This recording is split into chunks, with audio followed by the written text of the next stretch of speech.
हरे कृष्ण।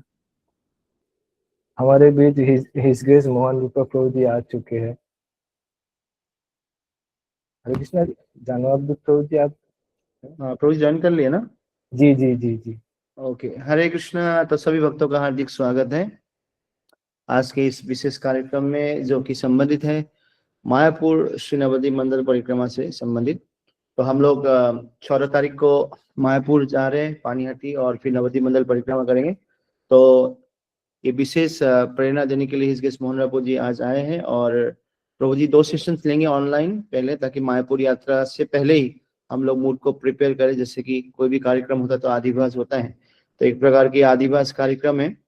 तो 2 सेशन लेंगे, फिर मायापुर में प्रभु जी का फिजिकली संग मिलेगा, मायापुर परिक्रमा से पहले और परिक्रमा के बाद भी। तो हम बहुत सौभाग्यशाली हैं कि प्रभु जी हमारे बीच में आए हैं, हमारे सबके प्रेरणा के स्रोत, दिल्ली मंदिर के अध्यक्ष। और विशेष करके प्रभु जी का जो आकर्षण है, अटैचमेंट है श्री नवद्वीप धाम से। प्रभु जी लास्ट 35 वर्षों से, आई थिंक 35 से ज्यादा अधिक वर्षों से श्री नवद्वीप मंडल परिक्रमा कर रहे हैं। तो काफी भक्त होंगे जिसका जन्म भी नहीं हुआ तब से प्रभु जी परिक्रमा कर रहे हैं कॉन्टिन्यूअस। प्रभु जी का हेल्थ बीच में बहुत खराब भी था, उस समय भी प्रभु जी जाते थे और नवद्वीप मंडल परिक्रमा में सबको लीड करते थे एक साथ। प्रभु जी कोविड से पहले प्रभु जी तो कैंप में रुकते थे सभी भक्तों के साथ। तो हमें विशेष सौभाग्य प्राप्त हुआ है कि आज प्रभु जी का संग मिले। और आज के टॉपिक है, क्योंकि नवद्वीप मायापुर धाम का प्रकट और वहाँ पे लीला की है श्री पंचतत्व, तो पंचतत्व की ग्लोरीज के ऊपर, हमारे गौरी परंपरा के ऊपर। तो पहले प्रभु जी का प्रवचन होगा, प्रवचन के बाद फिर प्रश्न उत्तर होंगे, और प्रश्न उत्तर के बाद फिर यात्रा टीम से आपको सूचना देंगे, जो कि ब्रीफ स्केड्यूल और एकोमोडेशन की डिटेल्स। तो आइए सभी लोग जोर से हरे कृष्ण महामंत्र बोल के प्रभु जी का स्वागत करते हैं। हरे कृष्ण हरे कृष्ण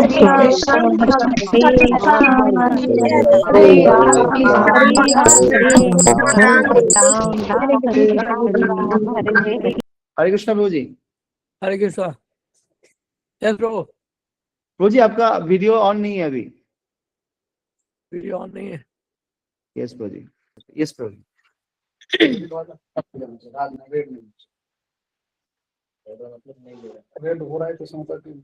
हरे कृष्ण। आपका नेट थोड़ा स्लो है प्रभु जी। हाँ हाँ। हरे कृष्णा। ठीक है अभी। यस प्रभु जी। तो क्या टॉपिक है आज का? ग्लोरीज ऑफ पंचतत्व। पंचतत्व प्रभु जी। यस प्रभु जी। पंचतत्व की जय। श्री कृष्ण चैतन्य प्रभु नित्यानंद श्री अद्वैत गदाधर शिवासदि गौर भक्त वृंद की जय। ओम अज्ञानतिमिरन्धस्य ज्ञानाञ्जनशलाकया चक्षुरुन्मिलितं येन तस्मै श्रीगुरवे नमः। श्रीचैतन्यमनोभीष्टं स्थापितं येन भूतले स्वयं रूपः कदा मह्यं ददाति स्वपदान्तिकम्। वाञ्छाकल्पतरुभ्यश्च कृपा सिन्धुभ्य एव च पतितानां पावनेभ्यो वैष्णवेभ्यो नमो नमः। जय श्री कृष्ण चैतन्य प्रभु नित्यानंद श्री अद्वैत गदाधर शिवासादि गौर भक्तवृंद। हरे कृष्ण कृष्ण कृष्ण हरे हरे, हरे राम राम राम हरे हरे। हरे कृष्ण।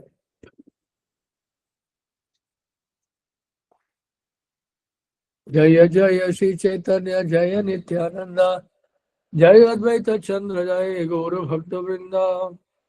पंचतत्व।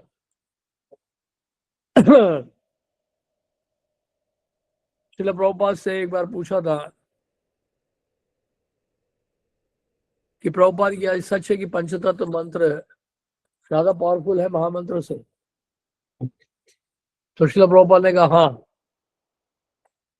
तो प्रभुपाद फिर हम पंचतत्व मंत्र क्यों नहीं उच्चारण करते हैं, इस थोड़ा महामंत्र? प्रभुपाद ने कहा यस, पंचतत्व मंत्र इज 1000 टाइम्स मोर पावरफुल, और Chaitanya Mahaprabhu has ordered us to chant Hare Krishna. Panchatattva मंत्र हालांकि 1000 गुना ज्यादा पावरफुल है, लेकिन चैतन्य महाप्रभु की आज्ञा है कि हम हरे कृष्ण महामंत्र का जप करें, कीर्तन करें, इसलिए हरे कृष्ण महामंत्र का जप करते हैं। तो पहले हम सुनेंगे पंचतत्व में कौन कौन से हैं पर्सनालिटीज हैं। श्री चैतन्य महाप्रभु जो कि साक्षात श्री कृष्ण है, श्री कृष्ण चैतन्य राधा कृष्ण ही अन्य। श्रील कृष्णदास के राज गोस्वामी कह रहे हैं महाप्रभु स्वयं जो है राधा कृष्ण है, श्री कृष्ण चैतन्य राधा कृष्ण नाही अन्य। और कली काल में चैतन्य महाप्रभु प्रकट हुए, अनर्पित चरिम चिराट करुणया अवतीर्ण कलौ समर्पितम उन्नत उज्ज्वल रसांश भक्ति श्रीयम।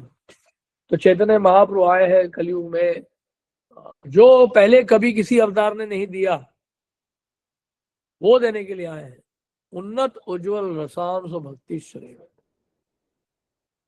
तो ये चैतन्य महाप्रभु देने आए थे। और चैतन्य महाप्रभु ये कैसे दे रहे हैं? संकीर्तन के माध्यम से। संकीर्तन के माध्यम से ये उन्नत उज्ज्वल रस पूरे विश्व में प्रदान किया है चैतन्य महाप्रभु ने। तो चैतन्य महाप्रभु बहुत दयालु हैं। श्रील रूप गोस्वामी जब प्रयाग में थे तो उस समय अनुपम गोस्वामी के साथ महाप्रभु से मिलने पहुंचे थे प्रयाग में। महाप्रभु अभी वृंदावन से लौटे थे और उसके बाद प्रयाग के बाद बनारस जाने वाले थे। तो चैतन्य श्रील रूप गोस्वामी को पता चला कि महाप्रभु तो वह आ गए हैं, प्रयाग आ चुके हैं। तो प्रयाग गए थे, प्रयाग में मिलने गए जहां पर बिंदु माधव मंदिर है। और वहां पे चैतन्य महाप्रभु का संकीर्तन देखा, नृत्य देखा, भाव विभोर हो गए। चैतन्य महाप्रभु रूप गोस्वामी देखकर भी गदगद हो गए। तो फिर श्रील रूप गोस्वामी उसके बाद उनको बाद में मिले अलग से, और चैतन्य महाप्रभु को देखते ही उन्होंने प्रणाम किया, साष्टांग दंडवत किया श्रील रूप गोस्वामी श्रील सनातन गोस्वामी ने। और ये प्रार्थना बोली, नमो महावदन्याय कृष्ण प्रेम प्रदायते कृष्णाय कृष्ण चैतन्य नामने गौरतिश्वे नमः। आप महावदन्याय हैं।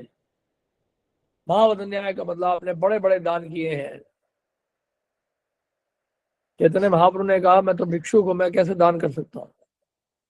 मैं खुद ही भिक्षा मांगता हूं कि मैं कैसे दान कर सकता हूं? तो श्री रूप गोस्वामी ने कहा कृष्ण प्रेम प्रदाय थे, आपने कृष्ण प्रेम का दान किया है। नमो महावदन्याय कृष्ण प्रेम प्रदाय थे कृष्णाय। श्री रूप गोस्वामी ने कहा आप साक्षात श्री कृष्ण है। बोलते हैं मेरा नाम तो कृष्ण नहीं है, तो मैं साक्षात कृष्ण कैसे हो गया? बोले नहीं, आप कृष्णाय हैं, कृष्णाय कृष्ण चैतन्य नामिने। आप साक्षात श्री कृष्ण है, लेकिन कृष्ण चैतन्य के नाम से प्रकट हुए हैं।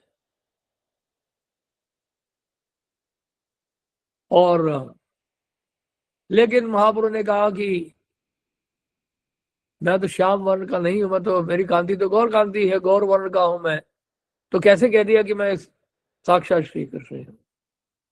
तो चैतन्य महाप्रभु श्रील रूप गोस्वामी कहते हैं नमो महावदन्याय कृष्ण प्रेम प्रदायते कृष्णाय कृष्ण चैतन्य नामने गौरतिश्वे नमः। आप महावदन्याय है, साक्षात श्री कृष्ण है, श्री कृष्ण चैतन्य के नाम से प्रकट हुए हैं, और आप साक्षात श्री कृष्ण है, लेकिन आपकी गौर कांति है। गौरतिश्वे नमः। तो इस तरह से श्रील रूप गोस्वामी ने महाप्रभु को प्रणाम किया था। तो चैतन्य महाप्रभु जो है महावदन्याय है, अति कृपालु है, अति दयालु है। इस कलयुग में प्रेम की वर्षा कर रहे हैं। कौन पात्र है कौन पात्र है इसका विचार नहीं करते हैं, सबको कृष्ण प्रेम दे रहे हैं। अब बोलेंगे फिर प्रेम की वर्षा अगर हो रही है तो हमें तो कृष्ण प्रेम अभी तक मिला नहीं, फिर वर्षा का लाभ क्या होगा? वर्षा का लाभ इसलिए नहीं मिल रहा हमें क्योंकि हमारी पात्रता ठीक नहीं है। पात्रता यानी पात्र में अगर छिद्र हो तो बरसात होगी भी तो पानी टिकेगा नहीं उस पात्र में, छिद्रों से बह जाएगा। समझ रहे आप? तो इसलिए पात्र सही होना चाहिए, यानी कि हमारा जो कंटेनर है हार्ट का, हृदय का जो पात्र है, उसमें बहुत सारे छिद्र हैं। क्या छिद्र हैं? अनर्थों के छिद्र, काम क्रोध लोभ मोह मद मात्सर्य। इस कारण से क्या है, ये प्रेम वर्षा अगर हो भी रही है वो उस पात्र में रुक नहीं रही है, निकल जाती है। इसलिए क्या है, हमें अपने पात्र को ठीक करना है। पात्रता का विचार हालांकि नहीं है, लेकिन बरसात जब होती है, प्रेम वर्षा होती है, तो उसको हम लोग संभाल नहीं पाते हैं, वो बह जाती है अनर्थों के कारण।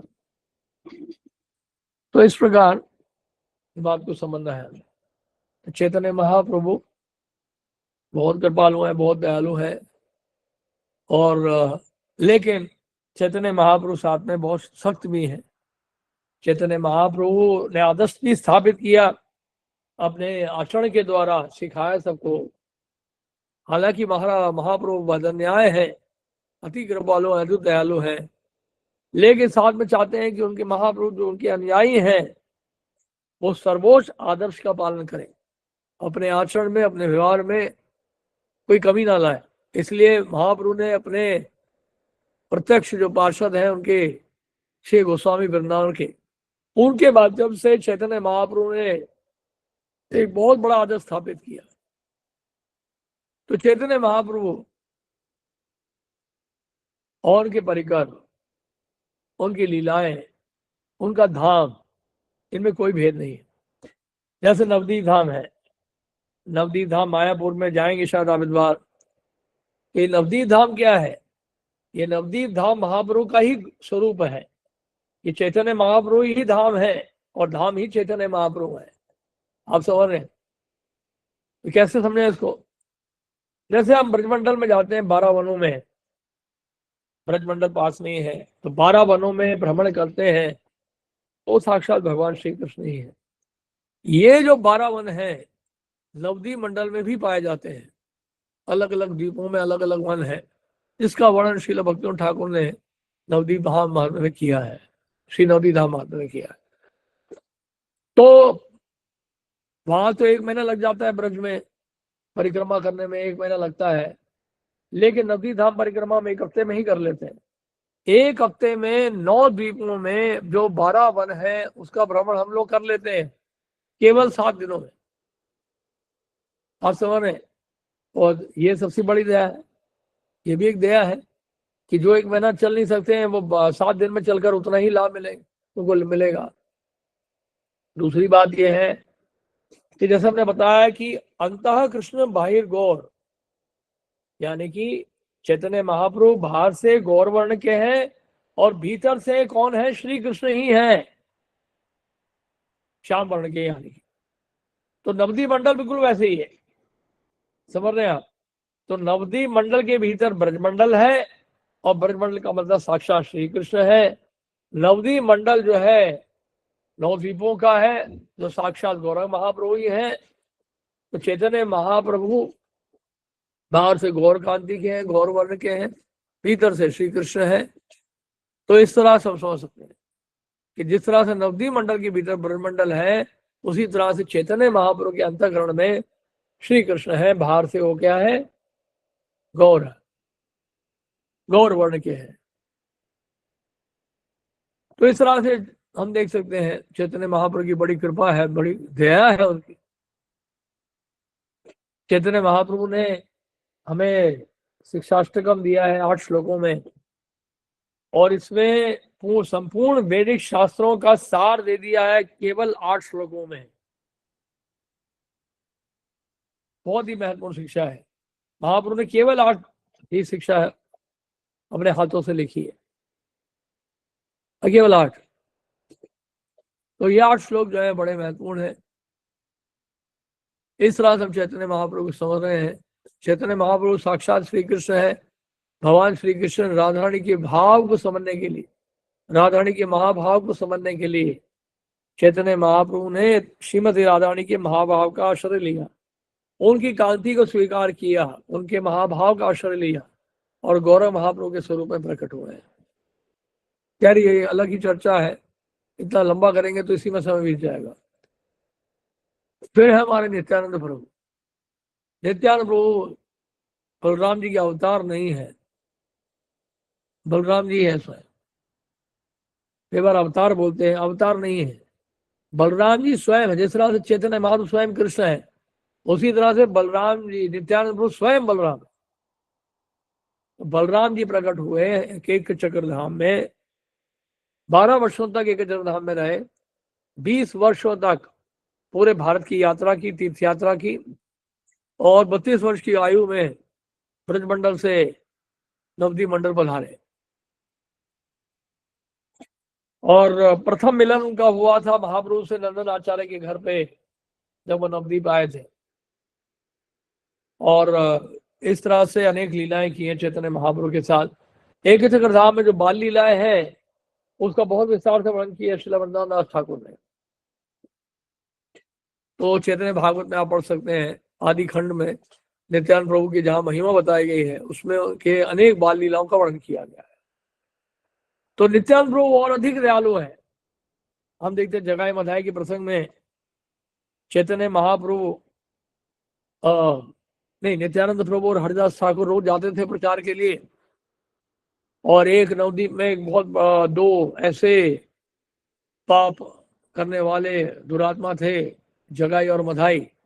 हालांकि ब्राह्मण परिवार से थे। पहले इनका नाम था जगदानंद बंदोपाध्याय और माधवानंद बंदोपाध्याय, लेकिन बाद में क्योंकि इतना पाप किया तो वो कट शॉर्ट हो गया, जगाई और मधाई हो गए। तो जगाई मधाई बहुत पाप करते थे। ऐसा कोई पाप नहीं था जो उन्होंने नहीं किया हो। और नित्यानंद प्रभु हरिदास ठाकुर को महाप्रभु ने आज्ञा दी थी, घर घर जाओ, घर जाके प्रचार करो और सबको बताओ, भजो कृष्ण, भजो कृष्ण, कहो कृष्ण, करो कृष्ण शिक्षा, कृष्ण माता, कृष्ण पिता, कृष्ण धन प्राण। कि कृष्ण का भजन करो, कृष्ण की शिक्षा स्वीकार करो, उनके नामों का उच्चारण करो। तो ये जाके सबको बताओ, द्वारे द्वारे किया, घर घर जाओ, घर घर जाके दरवाजा खटखटा के सबसे हरिनाम बुलवाओ। तो नित्यानंद हरिदास ठाकुर निकले। कई लोग सुनते थे, कई लोग नहीं सुनते थे, कुछ लोग गालियां देते थे, कुछ लोग भगा देते थे, कुछ लोग स्वीकार भी करते थे। ऐसा करते करते हुए एक दिन जगाई मधाई के पास आ गए। जगाई मधाई इतने नशे में धूर्त थे, वो तो देखते ही मारने दौड़े इनको। वापस आ गए। महाप्रभु ने क्या हुआ? उन्होंने कहा महाप्रभु आज हम बहुत जगह गए, लेकिन एक जगह ऐसी गए, जगाई मधाई नाम के दो पापी व्यक्ति हैं, वो देकर ही हमें मारने दौड़े थे। हम तो वैसे ही बचा के, अपने आप को बचा के भाग के आए हैं। आपने कहा कोई बात नहीं, आप फिर से प्रयास करिए, फिर से जाइए। तो फिर से प्रयास किया उन्होंने, नित्यानंद हरिदास ठाकुर ने। और नित्यानंद प्रभु ने प्रार्थना की उनसे, यानी निवेदन किया कि आप कृपा करके हरिनाम लें, पाप कार्यों से बचें, और आप हरिनाम लेंगे तो आपके सारे पाप कट जाएंगे। तो क्या हुआ कि मधाई को बड़ा गुस्सा आया। मधाई नशे में था, दोनों नशे में थे। मधाई ने मटकी उठाई और नित्यानंद प्रभु के माथे पर जाके फेंक दिया। नित्यानंद प्रभु के माथे से खून आने लगा। और जगाई और भी, जब मधाई और भी मारना चाह रहे थे, लेकिन जगाई ने उनको रोक लिया। उन्होंने कहा मधाई ये क्या कर रहे हो? ये तो हमें अच्छी शिक्षा दे रहे हैं, अब क्यों उनको मारने पर तुले हो? तो ये खबर पहुंच गई महाप्रभु के पास, किस तरह से मधाई ने जो है मटकी फेंकी है सर पे और नित्यानंद प्रभु के माथे से खून निकल रहा है। तो तत्काल ही उसी समय चैतन्य महाप्रभु प्रकट हो गए और उन्हें सुदर्शन चक्र उठा लिया मधाई को मारने के लिए। तो जगाई पांव में गिर गए, महाप्रभु के पांव में गिर गए और क्षमा याचना की उन्होंने खूब। महाप्रभु ने जगाई मधाई को क्षमा किया और जगाई को क्षमा किया और जगाई को अपने गले से लगाया और चतुर्भुज रूप का दर्शन भी कराया। लेकिन मधाई ने जो क्षमा याचना की तो मधाई को माफ नहीं कर रहे थे महाप्रभु, बहुत क्रोधित थे।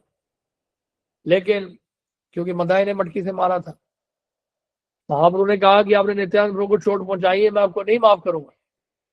तो बहुत दुखी हुए। तो उन्होंने कहा कि आप नित्यानंद प्रभु की शरण लीजिए, उनसे क्षमा याचना करी। तो मधाई ने नित्यानंद प्रभु से क्षमा मांगी और नित्यानंद प्रभु इतने कृपालु है, इतने कृपालु है, उनकी इतनी बड़ी दया है कि नित्यानंद प्रभु ने मधाई को भी अपने गले से लगाया और क्षमा कर दिया। और जैसे नित्यानंद प्रभु क्षमा किया, महाप्रभु ने उनको भी स्वीकार कर लिया। तो ये लिखा है चैतन्य भागवत में, अगर महाप्रभु किसी को स्वीकार नहीं करते हैं और नित्यानंद प्रभु स्वीकार कर लेते हैं तो महाप्रभु को स्वीकार कर लेंगे नित्यानंद प्रभु के कहने पर।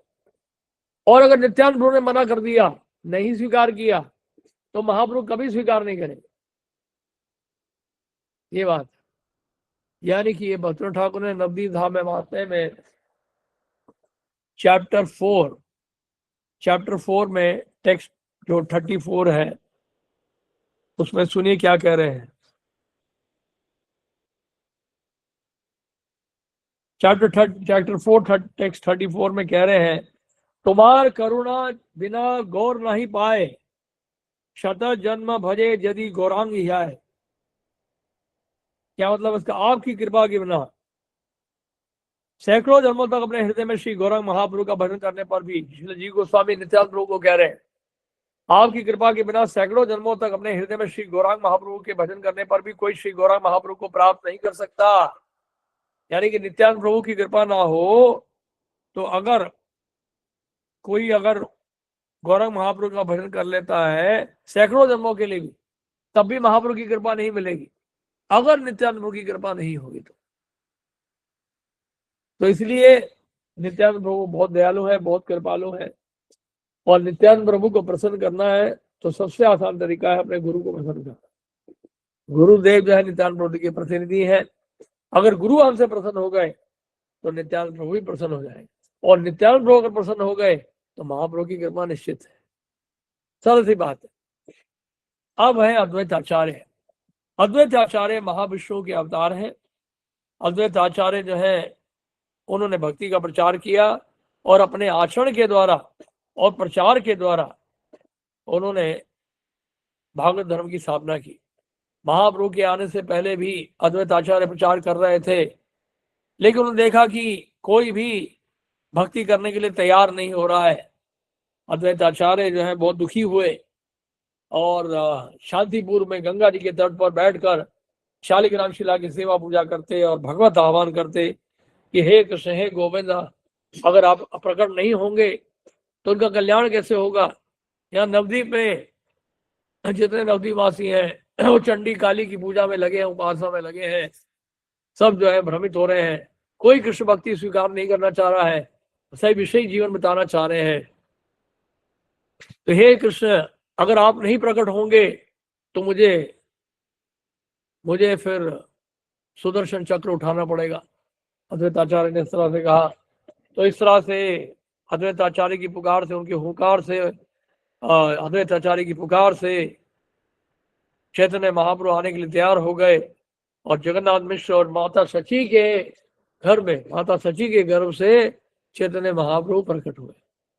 अद्वैत आचार्य, हरिदास ठाकुर, श्रीवास ठाकुर, पुंडरीक विद्यानिधि, ये सब महाप्रभु के आने से पहले आ चुके थे। श्रीवास ठाकुर, पुंडरीक विद्यानिधि, ये सब पूर्वी बंगाल में थे, पूर्वी बंगाल से थे ये सब। और तो लेकिन ये सब पहले आ चुके थे। हाँ, नामाचार्य हरिदास ठाकुर भी, ये सब तैयारी कर रहे थे। तो जब महाप्रभु प्रकट हो चुके थे तो उस समय चंद्रग्रहण लगा था और सब लोग हजारों नवद्वीपवासी जो है गंगा जी में खड़े थे चंद्र ग्रहण के प्रभाव से बचने के लिए संकीर्तन कर रहे थे। तो इस तरह से अद्वैत आचार्य बहुत प्रसन्न हुए जब पता चला कि निमाई प्रकट हो चुके हैं। और अद्वैत आचार्य शांतिपुर में रहते थे, लेकिन बाद में जब महाप्रभु प्रकट हो गए तो फिर वो नवद्वीप में भी समय बिताने लगे। और चैतन्य महाप्रभु के घर के नजदीक ही अद्वैत आचार्य का घर है, अद्वैत भवन के नाम से। वहां पे अद्वैत आचार्य वहां पे समय बिताते थे। शांतिपुर में पहले ज्यादा रहते थे, लेकिन अब महाप्रभु के आने के बाद उन्होंने ज्यादा समय शांतिपुर में ही बिताया। तो चतुष्पति, उनके घर में एक सभा बुलाई जाती थी वैष्णवों की। उसमें कई सारे वैष्णव आते थे और भागवत कथा का श्रवण किया करते थे। चैतन्य महाप्रभु स्वयं आकर रोज उनसे मिला करते थे, उस कथा में भाग लेते थे। और विश्वरूप, खासकर विश्वरूप, चैतन्य महाप्रभु तो बहुत छोटे थे जब विश्वरूप थे, तो निमाई बहुत छोटे थे। तो विश्वरूप आया करते थे अद्वैत आचार्य के घर पे।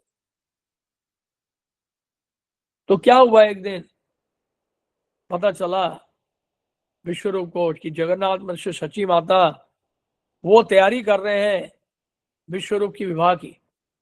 विश्वरूप महासंकर्षण है और विश्वरूप ने सोचा ये भी मेरा विवाह कर देंगे, विवाह करना नहीं चाहते थे। तो विश्वरूप ने सोचा कि मुझे यहाँ से जाना ही होगा, अब संन्यास लेने का समय आ गया है। तो विश्वरूप जो है रातों रात वहां से निकल गए, क्योंकि विश्वरूप अद्वैत आचार्य के पास जाया करते थे। तो शची माता मन ही मन से सोचने लगी, ये अद्वैत आचार्य की संगति में आकर ही उसके जीवन में इतना वैराग आया है। और मन ही मन जब महाप्रकाश लीला दिखाई थी चैतन्य महापुरुष शिवास ठाकुर के घर पे, तो अनेक भक्तों को बुलाकर कृष्ण प्रेम दिया था, सची माता को नहीं बुलाया। भक्तों ने कहा महाप्रभु गौर सुंदर, ये तो आपकी माता है, इनको क्यों नहीं आप कृष्ण प्रेम दे रहे हैं? ये तो जगत माता है। तो क्या बोला महाप्रभु ने, नहीं मैं सची माता को कृष्ण प्रेम नहीं दूंगा। क्यों नहीं दूंगा? क्योंकि उन्होंने अद्वैत आचार्य के चरणों में अपराध किया है। माता शची माता तो मन ही मन सोची थी, शची माता तो कभी अपराध कर नहीं सकती है, लेकिन ये लीला है हमें समझाने के लिए। तो यार मैं सच्ची माता को नहीं दूंगा, क्योंकि अद्वैत आचार्य के चरणों में उन्होंने अपराध किया है। तो अद्वैत आचार्य के घर पे गए भक्त लोग, उन्होंने कहा कि ऐसा सा हुआ है, गौर सुंदर गौर जो निमाई है शची माता को कृष्ण प्रेम देने से इनकार कर दिए है, और उनका ये कहना है कि उन्होंने आपके चरणों पे अपराध किया। शची माता के मन में ये विचार आ गया था कि अद्वैत आचार्य वास्तव में अद्वैत नहीं है और द्वैत से भरे हैं, यानी कि डबल स्टैंडर्ड है उनका। इस तरह से मन में विचार आया था उनके। और विश्वरूप क्योंकि बार बार जाते थे उनके पास अद्वैत आचार्य के पास, तो उन सची माता को ऐसा लगा कि अद्वैत आचार्य के प्रभाव से ही विश्वरूप ने संन्यास के लिए चले गए। इस वजह से वो मन से दुखी थी। तो फिर ये हुआ कि आप अद्वैत आचार्य के पास आए, उन्होंने कहा कि ऐसा सब हुआ है आचार्य, और शची माता जो है बहुत अब दुखी है, क्योंकि गौर सुंदर गौर निमाई ने उनको कृष्ण प्रेम देने से मना किया है, क्योंकि आपके चरणों में उन्होंने अपराध कर दिया है। अद्वैत आचार्य बोले कैसे संभव है, शची माता तो सब जगत माता है, वो केवल निमाई की माता नहीं है, वो तो जगत माता है। वही कौशल्या है, वही माता यशोदा है, वही देवकी है। और ऐसा कहते हुए अद्वैत आचार्य इस तरह से वर्णन कर रहे थे, तो अचानक भावावेश में आके गिर पड़े, बेहोश हो गए। जब गिर पड़े अद्वैत आचार्य, तो सची माता को लगा यही मौका है उनसे क्षमा मांगने का। अद्वैत आचार्य भागी भागी गए उनके घर पे, और अद्वैत आचार्य नीचे गिरे हुए थे। उन्होंने अद्वैत आचार्य की चरण धूलि ली सची माँ ने और अपने माथे पे लगा लिया। और उसके बाद फिर भक्त लोग जो है सब चकित हो गए कि अद्वैत आचार्य की चरण धूलि ले ली सची माता ने। और जैसी चरण धूलि ली, सची माता ने क्षमा याचना की, तो सची माता को बुला लिया गौर सुंदर ने तुरंत, और उनको भी कृष्ण प्रेम दिया। तो इस तरह से अद्वैत आचार्य की महानता है। अद्वैत आचार्य के पुकार से चैतन्य महाप्रभु का मुख्य कारण है, गौण कारण यही है कि अद्वैत आचार्य की पुकार से चैतन्य महाप्रभु प्रकट हुए हैं नवद्वीप धाम में। फिर आते हैं गदाधर पंडित। गदाधर पंडित बचपन से विरक्त वैष्णव थे। गदाधर पंडित जो है वो भी नवद्वीप आ गए थे, और पहले वही रहते थे, पूर्वी बंगाल में रहते थे गदाधर पंडित। फिर नवद्वीप आ गए वो, और नवद्वीप में गदाधर पंडित जो है बचपन से ही निमाई से उनका संपर्क रहा। गौर सुंदर गौर निमाई विद्वत्ता का जब प्रदर्शन कर रहे थे, भक्ति का भाव प्रकट करने से पहले, उस समय भी गदाधर पंडित से मिलते रास्ते में, और गदाधर पंडित से तर्क वितर्क होता। गदाधर पंडित मन ही मन सोचते काश ये भक्त बने होते तो कैसा होता। तो इस तरह से गदाधर पंडित हो, मुरारी गुप्त हो, लेकिन ये सब परेशान भी थे, क्योंकि निमाई जो अपनी विद्वत्ता का प्रदर्शन करते थे, लोगों की जो बातें थी उसका खंडन करते उन्हीं की बातों की स्थापना कर देते और उन्हीं की बात स्थापित करके फिर से उन्हीं की बातों का खंडन करते। तो इसलिए लोग परेशान हो गए थे कि निमाई को देखते ही दूर दूर भाग जाते थे लोग, लेकिन मन ही मन प्रार्थना करते सब कि काश ये अगर भक्त होते तो कैसा लगता। गदाधर पंडित श्रीमती राधारानी के अवतार हैं और गदाधर पंडित के साथ एक लीला घटना आती है जिसमें गदाधर पंडित के साथ उनका नाम मुकुंद दत्त है, क्या नाम जो पुंडरीक विद्यानिधि के पास जाते हैं। गदाधर पंडित के साथ कौन जाता है पुंडरीक विद्यानिधि? मुकुंद दत्त प्रभु। हाँ, मुकुंद दत्त, हाँ। तो मुकुंद दत्त जाते हैं पुंडरीक विद्यानिधि के बाद गदाधर पंडित के साथ। तो वो गदाधर पंडित की इच्छा होती है पुंडरीक विद्यानिधि के दर्शन करने की। गदाधर पंडित जब वहां आते हैं, क्यों सुना था उनके बारे में बहुत कुछ कि बहुत उच्च कोटि के वैष्णव है, लेकिन वहां जाके देखा क्या, उन्होंने आंवले के तेल लगाया बाल में, एक पीक दान है जिससे पान थूक रहे हैं और रेशम का गद्दा है, चादर है, बहुत ऐश्वर्य से साथ रह रहे हैं, महंगे वस्त्र पहने हुए हैं। उन्हें कहा ये कैसे वैष्णव है? गदाधर पंडित ने मन ही मन सोच, इनमें तो वैराग कुछ है ही नहीं, ये तो विषयी व्यक्ति लगते हैं। ऐसा मन के विचार आ गया, गदाधर पंडित ने देखा। और उस समय मुकुंद दत्त ने क्या किया, भागवत के दशम स्कंद से अनेक लीलाओं का वर्णन किया, भागवत के कई श्लोकों का उच्चारण किया। उसको सुनकर पुंडरीक विद्यानिधि ऐसे भावावेश में आए, ऐसा चिल्लाने लगे, रोने लगे, हंसने लगे, उछलने लगे, कूदने लगे, जमीन में लौटने लगे और करते करते करते पुंडरीक विद्यानिधि लगभग 9 घंटे तक बेहोश रहे। जब वो होश में आने से, जब होश में आ ही रहे थे तो गदाधर पंडित ने देखा ये भावावेश, तो वो चकित हो गए। उनको लगा कि मैंने तो अपराध कर दिया इनके चरणों, भगवान की लीलाओं को सुनने मात्र से इस भावावेश में आ गए हैं, अरे ये तो बहुत बड़ा अपराध हो गया मुझसे। तो मन ही मन ऐसा सोच रहे थे। फिर गदाधर पंडित ने फैसला किया कि इसका एक ही हल है, एक ही उपाय है, मुझे इनसे दीक्षा लेनी होगी। और इस तरह से गदाधर पंडित ने पुंडरीक विद्यानिधि से दीक्षा ली और गदाधर पंडित नवद्वीप में जो आए थे वो गौर सुंदर प्रभु से मिलने आया करते थे।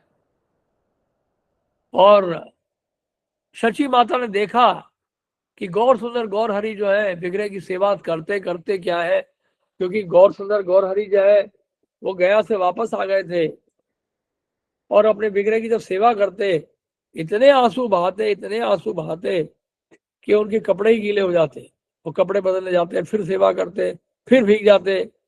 तो शची माता ने कहा जब से वापस आया गया से पता नहीं क्या हो गया इसको, कहीं इसको वात का रोग तो नहीं हो गया है, एयर इम्बैलेंस तो नहीं हो गया है, इस तरह से ये इस प्रकार की हरकतें कर रहा है। बहुत चिंता में थे। तो शची माता, एक दिन गदाधर पंडित आए, गदाधर पंडित ने बोला कि क्या बात है। शची माता ने कहा देखिए इस तरह से इनके भाव के लक्षण प्रकट हुए हैं, मेरी आपसे यही प्रार्थना है गदाधर कि आप इनके साथ हमेशा रहो, छाया की तरह इनका साथ दो, इनको छोड़ना नहीं। ये इंस्ट्रक्शन जो शची माता से मिला, इसके बाद गदाधर पंडित लगातार उनकी सेवा करते रहे, छोड़ा नहीं चैतन्य महाप्रभु। जगन्नाथपुरी जब गए थे गदाधर पंडित ने क्षेत्र संन्यास लिया हुआ था, और क्षेत्र संन्यास वो उस समय गोपीनाथ जी की सेवा करते थे, टोटा गोपीनाथ महाप्रभु को मिले थे चटक पर्वत से, उनकी सेवा करते थे गदाधर पंडित। गदाधर पंडित कई बार तो इमली का पत्ता, इमली के पेड़ से इमली निकालते और चावल गरम करते, उबालते, फर्स्ट क्लास भात, इमली, तरकारी इस प्रकार तैयार करते। और उस समय क्या होता, नित्यानंद प्रभु महाप्रभु दोनों पहुंच गए और दोनों ने आके वहां प्रसाद ग्रहण किया। तो ये सब हो रहा था। तो गदाधर पंडित जो है उनके बाद महाप्रभु आया करते थे और सैकड़ों बार उन्होंने प्रहलाद महाराज, ध्रुव महाराज के चरित्र को सुना था गदाधर पंडित से। तो गदाधर पंडित जो है जब उनकी 48 साल की उम्र हो गई लगभग, तो गोपीनाथ जी की वो सेवा कर रहे थे। और गोपीनाथ जी वो विरह के कारण उनका शरीर वृद्ध हो रहा था। 48 साल कोई वृद्ध अवस्था नहीं है, लेकिन 48 साल में ऐसा प्रतीत हो रहा था कि वो वृद्ध हो रहे हैं विरह के कारण, सेपरेशन के कारण। और वो बहुत मुश्किल से माला पहना पा रहे थे गोपीनाथ जी को। तो बड़े चिंतित हुए, बड़े व्याकुल हुए, रोने लगे। और एक दिन क्या हुआ, गदाधर पंडित की प्रसन्नता के लिए गोपीनाथ जी जो है उन्होंने, वो खड़े हुए थे और गोपीनाथ जी एक दिन बैठ गए। और ये वो विग्रह है जिससे गदाधर पंडित जिनके शरीर में प्रवेश किए, और ये वो विग्रह है जिनके विग्रह में महाप्रभु प्रवेश किए थे अंतिम समय। और इस तरह से ये गदाधर पंडित का जीवन चरित्र है। और ये अद्वैत आचार्य हो गए गदाधर पंडित। और शिवास ठाकुर, शिवास ठाकुर चित्तौड़ वहां से पूर्वी बंगाल से थे। और शिवास ठाकुर जो है वो भी गौर महाप्रभु के आने से पहले आ चुके थे नवदीप में।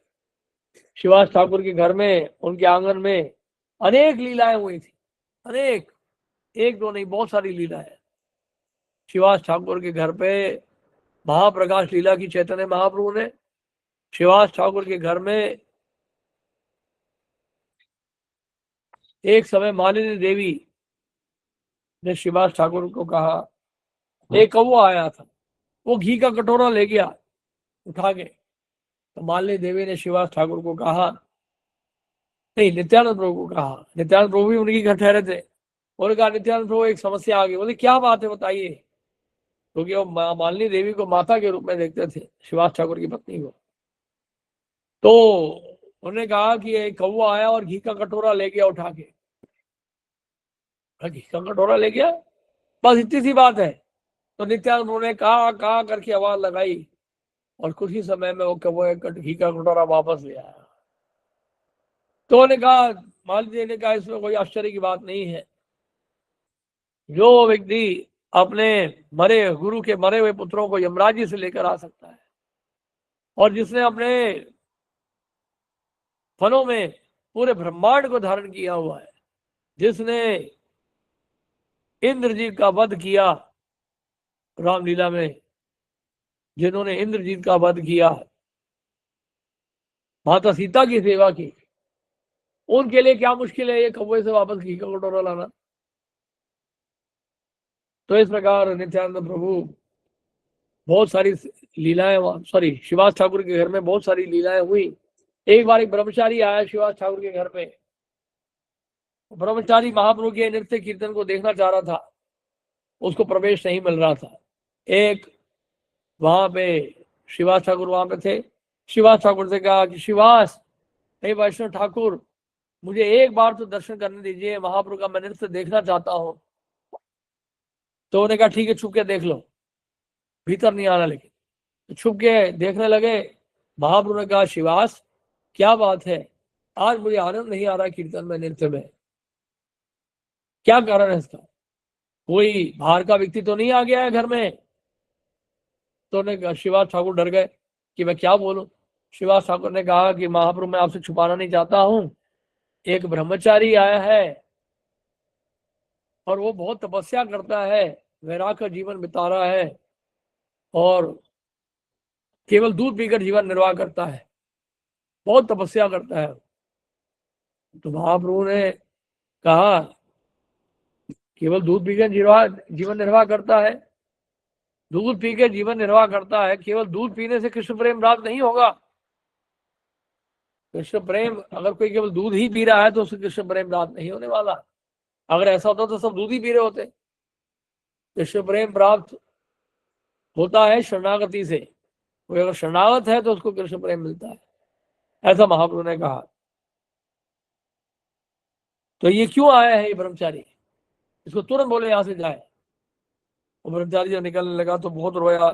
शिवास ठाकुर ने बोला, शिवास, मैं क्या एक बार ही महाप्रभु के दर्शन नहीं कर पाऊंगा, क्या उनसे नहीं मिल पाऊंगा? रोने लगा। तो महाप्रभु के पास गया। महाप्रभु ने भी उसको शिक्षा दी, ये मत सोचना कि केवल दूध पी के जो है तुम कृष्ण प्रेम प्राप्त कर लोगे। कृष्ण प्रेम प्राप्त करना है तो शरणागत होना पड़ेगा, केवल शुष्क तपस्या वैराग से नहीं। तो उसने समय याचना की, विनम्रता से पेश आया, बहुत महाप्रभु की कृपा की याचना की, नित्यानंद प्रभु से कृपा की याचना की। महाप्रभु ने चरण रख दिया उस ब्रह्मचारी के सर पे। इस तरह से ब्रह्मचारी कृतार्थ हो गया। और एक बार एक माता थी जिनका नाम था दुखी, रोज गंगा जल लाती थी अभिषेक के लिए, बहुत विनम्र सेवा करती थी। तो रोज लाती थी, रोज सेवा करती थी, पानी लेके आना, अभिषेक की तैयारी करना वगैरह वगैरह। तो एक दिन क्या हुआ, महाप्रभु की दृष्टि पड़ गई, देखिए उनके ऊपर कोई थोड़ी सी भी सेवा करता है संकीर्तन आंदोलन में, भले वो देखने में लगे कि केवल झाड़ू मार रहा है या बर्तन उठा साफ कर रहा है, लेकिन अब महाप्रभु के आंदोलन में अगर किसी तरह से योगदान दे रहा है तो चैतन्य महाप्रभु की सेवा, उसकी सेवा को पहचान लेते हैं। तो इस तरह से श्रीवास ठाकुर के घर पे ये लीला हुई। तो महाप्रभु ने दृष्टिपात की और क्या बोला, इनका नाम क्या है? उन्होंने कहा इनका नाम है दुखी। उन्होंने कहा अरे दुखी, दुखी कैसे हो सकता है जो कृष्ण की सेवा कर रहा है? ये वैष्णव की सेवा करती है, कृष्ण की सेवा करती है, दुखी कैसे हो सकती है? उन्होंने कहा माते आज से आपका नाम सुखी है। वो दुखी से सुखी हो गए। महाप्रभु जैसे ही नाम चेंज किया वो भाव में बोर होकर नृत्य करने लगे, कीर्तन करने लगे। तो ये सब श्रीवास ठाकुर के घर में लीला हुई है।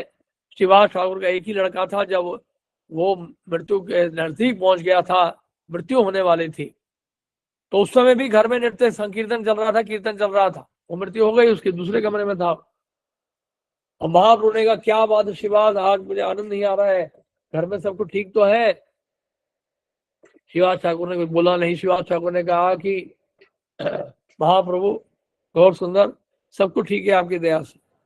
वो बताया नहीं कि उनका लड़का मर गया है। और फिर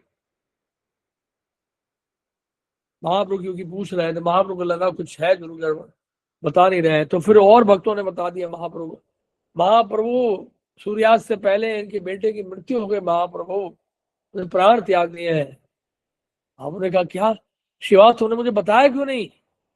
महाप्रभु तुरंत पहुंचे वहां पर लड़के के पास और लड़के से पूछे कि तुम कहाँ हो, वापस आओ, तुम क्यों जाना चाह रहे हो? महाप्रभु के स्पर्श करने मात्र से ही वो लड़का जाग गया। तो उस लड़का यही बोलने लगा, मैं कुछ समय के लिए यहाँ पर आया था, अब मैं कुछ समय के बाद, अब मैं कुछ ही समय में यहाँ से जाने वाला हूँ। कृपा करके जहाँ मैं मुझे मेरे लिए निर्धारित किया गया है जाना, मुझे जाने दें। तो इस तरह से चैतन्य महाप्रभु की कृपा प्राप्त हुई, उनके बालक को भी प्राप्त हुई। और यानी कि इस श्रीवास ठाकुर के घर की लीलाएं हैं। तो एक बार क्या हुआ, श्रीवास ठाकुर नरसिंह भगवान के आवेश में आ गए थे और नरसिंह भगवान की पूजा कर रहे थे, क्षमा करिए आवेश में नहीं आए थे।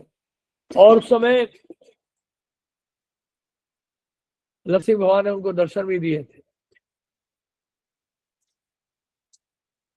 तो नरसिंह भगवान की पूजा आराधना करने लगे। तो श्रीवास ठाकुर का जो दरवाजा था घर का वो बंद था और रोज कोई दरवाजा जोर जोर से खटखटा रहा था, बहुत जोर जोर से। उन्होंने कहा दरवाजा खोल के जबरदस्ती चैतन्य महाप्रभु घुस गए घर में। उन्होंने कहा श्रीवास, आप किसकी पूजा कर रहे हो, किसकी आराधना कर रहे हो, किसकी स्तुति कर रहे हो? तो जिसकी आप स्तुति कर रहे हो, जिसकी आराधना कर रहे हो, उस आपके सामने खड़ा है। तो इस तरह से नरसिंह भगवान के आवेश में आ गए महाप्रभु और क्रोध की मुद्रा में चैतन्य महाप्रभु घर से बाहर भागे गदा लेके। ऐसा प्रतीत हो रहा था कि सबको मारने वाले हैं। लेकिन कुछ समय के बाद जब वापस आ गए घर, तो गौर सुंदर तो सबको मारना चाह रहे थे, लेकिन देखा कि सब लोग भयभीत हो रहे हैं। उन्होंने कहा किसी के मन में भय उत्पन्न करना ये भी अपराध है। और इस तरह से गौरंग महाप्रभु जो है, उन्होंने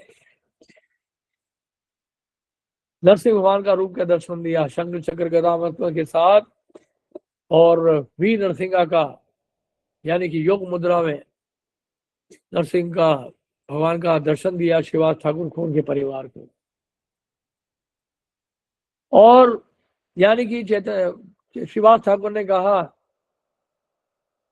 कि आपके इस रूप का कोई दर्शन भी कर लेगा या आपके नामों का उच्चारण भी कर लेगा, उसके लाखों करोड़ों पाप कट जाए। तो इस प्रकार से श्रीवास ठाकुर के घर में अनेक लीलाएं हुई। एक लीला मैं बताना चाहूंगा जिसमें नित्यानंद प्रभु श्रीवास ठाकुर के घर आए थे। नहीं, श्रीवास ठाकुर के घर में नहीं था, सॉरी, ये अलग है, वो अलग है। तो इस प्रकार अनेक लीलाएं हुए श्रीवास ठाकुर के घर पे। और ये था पंचतत्व के बारे में। श्रीवास ठाकुर नारद मुनि है स्वयं, गदाधर पंडित राधारानी के अवतार है, श्रीवास ठाकुर नारद जी के अवतार है, गदाधर पंडित राधारानी के अवतार है, अद्वैत आचार्य महाविष्णु या सदाशिव के अवतार है, और उसके बाद नित्यानंद प्रभु बलराम जी है स्वयं, और चैतन्य महाप्रभु स्वयं कृष्ण। पंचतत्वात्मकम कृष्णम भक्त रूप स्वरूपम भक्त रूप स्वरूपम भक्तावतारम भक्ताख्यम नमामि भक्त शक्ति। तो भक्त रूप कौन है? पंचतत्वात्मम कृष्णम भक्त रूप स्वरूप। भक्त रूप चैतन्य महाप्रभु, स्वरूप कब है? नित्यानंद प्रभु। भक्ताख्यम भक्तावतारम, भक्ताख्यम मतलब गदाधर पंडित है, भक्तावतार अद्वैत आचार्य है, भक्त शक्ति का गदाधर पंडित है, भक्ताख्यम नमामि भक्त शक्ति का गदाधर पंडित है, भक्त शक्ति, और श्रीवास ठाकुर है भक्ताख्यम। तो इस तरह से ये पंचतत्व है। साथ में गौर पार्षद भी है, उनके परिकर भी है। परिकरों का नाम उच्चारण करने मात्र से भी हम पवित्र होते हैं। तो ये पंचतत्व जो है नवदीप में दिखाई पड़ते हैं, भ्रमण करते हैं, परिक्रमा करते हैं, संकीर्तन करते हैं और जीव कल्याण के लिए दिन रात कार्य करते हैं। तो पंचतत्व से हम लोग प्रार्थना करेंगे कि नवदीप जाने से पहले उनकी आशीर्वाद मिले, उनकी कृपा मिले, ताकि हम ठीक से परिक्रमा कर पाए, कोई बाधा ना आए, कोई व्यवधान ना हो, और हम परिक्रमा अच्छे से कर पाए, ताकि अधिक से अधिक संकीर्तन हो, अधिक से अधिक प्रसाद बटे और अधिक से अधिक कथा हो। हरे कृष्णा। श्रील प्रभुपाद की जय। हरे कृष्णा। प्रभु जी बहुत बहुत धन्यवाद, आपने बहुत सुंदर तरीके से पंचतत्व के निरूपण किए, उनके तत्व को बताएं, लीलाएं भी बताएं। तो कुछ प्रश्न ले सकते हैं प्रभु जी क्या? आज प्रभु जी का स्केड्यूल बहुत हेक्टिक था। प्रभु जी हमारे ये कक्षा से पहले 2-2.5 घंटा लेक्चर्स देके आए, तो कुछ प्रश्न ले सकते हैं प्रभु जी?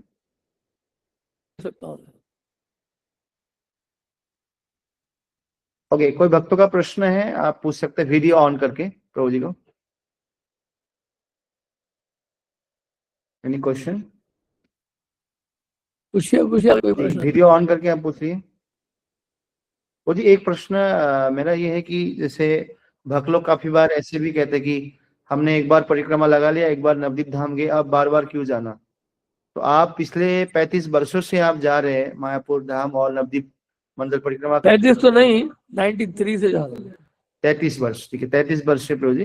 तो क्या चीज लालायित करते हैं प्रभु जी कि आप हर बार जाते हैं और शारीरिक दिक्कतें भी है और समय आपकी सेवा रहती, फिर भी आप जाते हैं, तो भक्तों को देखिए ऐसा है, मैं तो ये कहूंगा कि दांत तो हम रोज साफ करते हैं, तो दांत साफ करना छोड़ दो।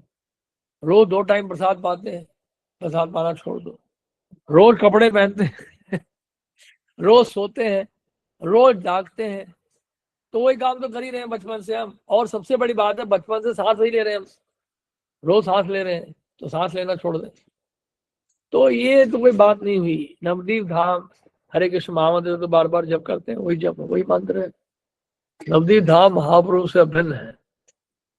कहते हैं नवदीप भक्तों ठाकुर लिख रहे हैं, जैसे ही कोई नवदीप धाम में प्रवेश करता है उसी समय उसके सारे अपराध कट जाते हैं।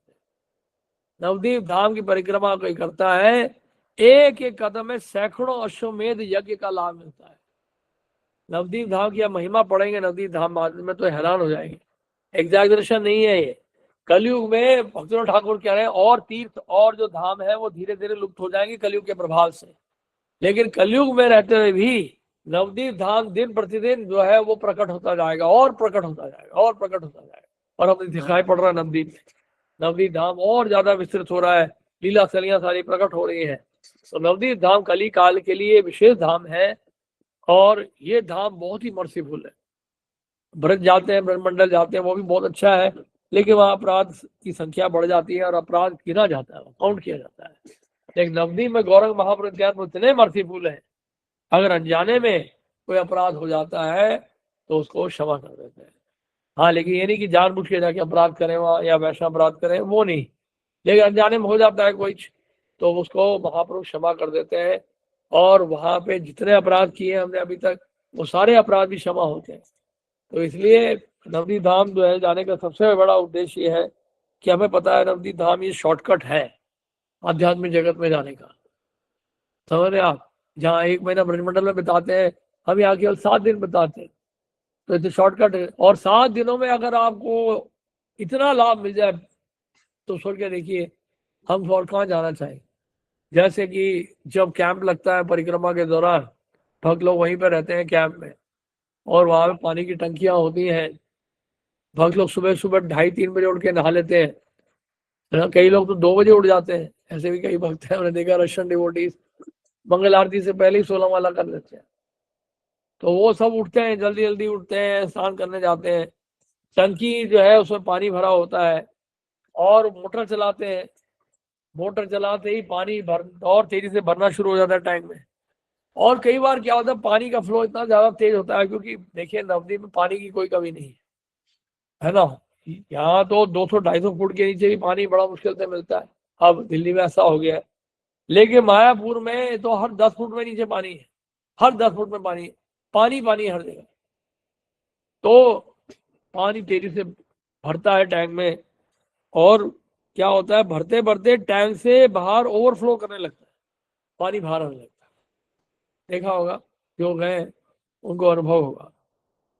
तो बहुत तेजी से भग लो, फटाफट नहा लेते हैं उसमें, तो ऊपर से पानी गिरता है टैंक में से जब।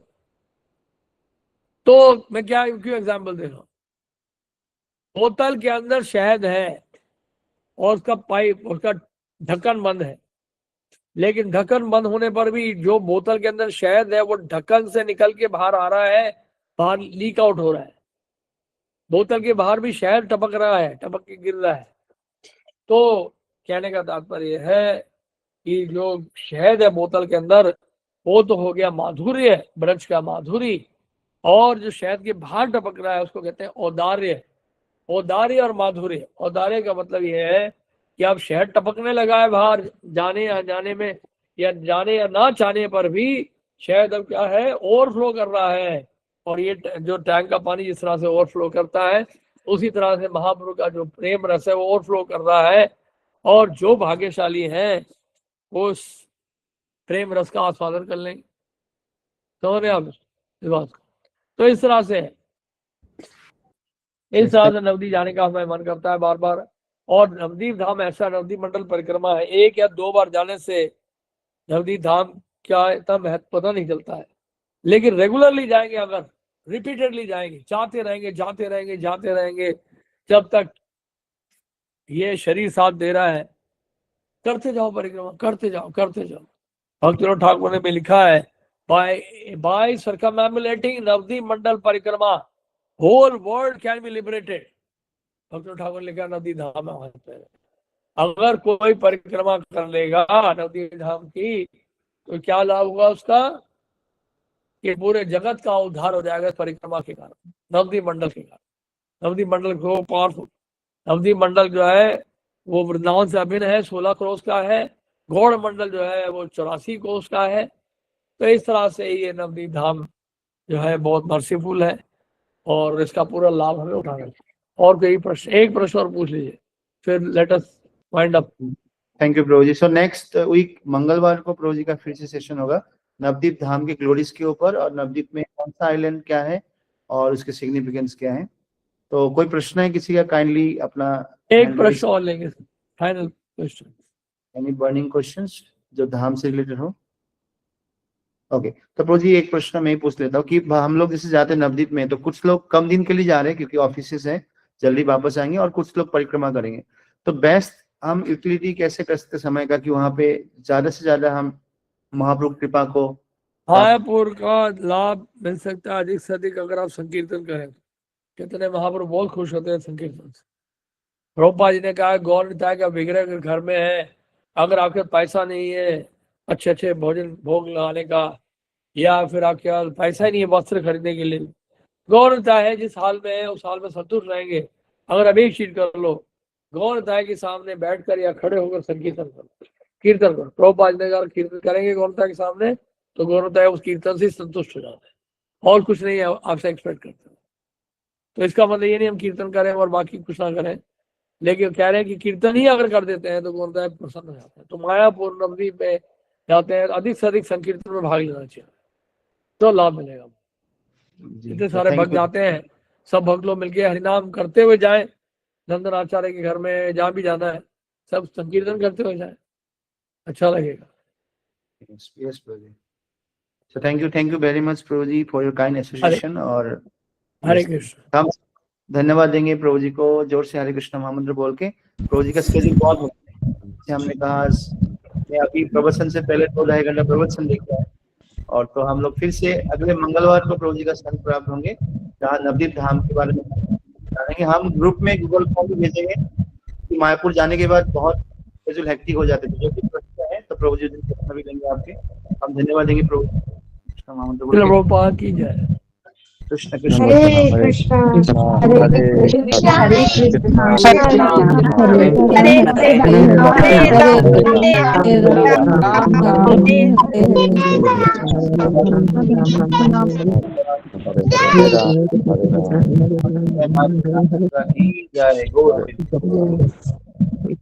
बहुत बहुत धन्यवाद। हरे कृष्णा हरे कृष्णा प्रभु जी, दंडवत प्रणाम। ग्रुप से आप लोग मैसेजेस को देखिएगा, और अगले मंगलवार को जो डिवोटीज नहीं आए वो भी आए, और गूगल फॉर्म हम ग्रुप में भेजेंगे। कोई भी प्रश्न हो फिलोसॉफिकल या यात्रा से रिलेटेड, आप उसको गूगल फॉर्म में भरिएगा। तो मिलते तब तक, हरे कृष्णा।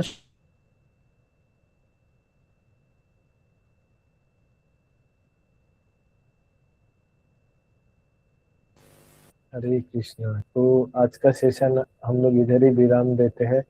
तो आशा करते हैं आप सभी लोग फिर से नेक्स्ट ट्यूसडे को हम लोग को ज्वाइन करेंगे, और काइंडली ग्रुप फॉलो करते रहिए कि बहुत सारा इंफॉर्मेशन आ सकता है कि क्या क्या ले जाना चाहिए, और भी बहुत सारा चीजें। यात्रा का एक बुकलेट भी शेयर होगा बहुत जल्दी, आप लोगों को हैंडबुक टाइप मिलेगा, सॉफ्ट कॉपी। आप उधर से भी रेफर कर सकते हैं हम लोग कहाँ जा रहे हैं, उसका क्या सिग्निफिकेंस है। तो आज का जो सेशन है हम लोग इधर ही विराम देते हैं। जगत गुरु श्रील प्रभुपाद की जय, नवद्वीप धाम की जय, आप सभी की जय। गौर हरि बोल। हरि बोल। थैंक यू प्रभु जी। हरे कृष्ण।